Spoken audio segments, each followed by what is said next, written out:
tough loss for the Rockies in Washington today, even amid all their many losses this season. They were on a 4-game win streak. They sure were. Tonight, after the NBA Finals Game 6, Denver 7's Nicole Brady is taking a 360 look at how the team's performance this season is impacting different stakeholders. Taking a closer look, the Rockies have been historically bad this season. They started with a 5-25 record in March and April and followed that up with a 4-24 showing in May.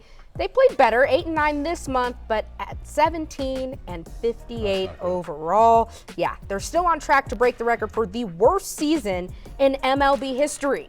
Denver 7's Nicole Brady joins us now on our rooftop just down the road from Coors Field. All right, so Nicole, let's talk about why we're doing the story now, because the last time the Rockies were in the playoffs was 2018, and though not as bad as they've been so far this season, the last few seasons have been pretty ugly disappointments too.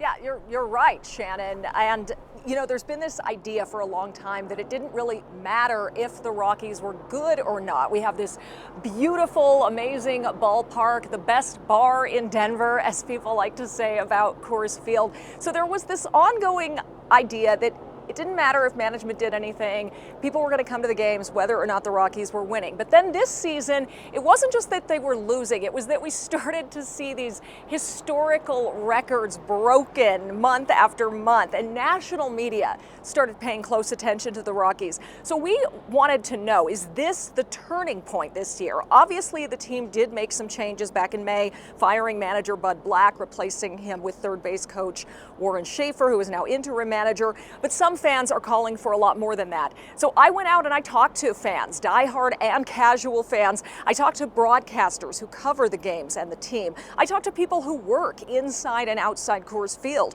And tonight we'll share their perspectives on how this Rockies season is affecting them.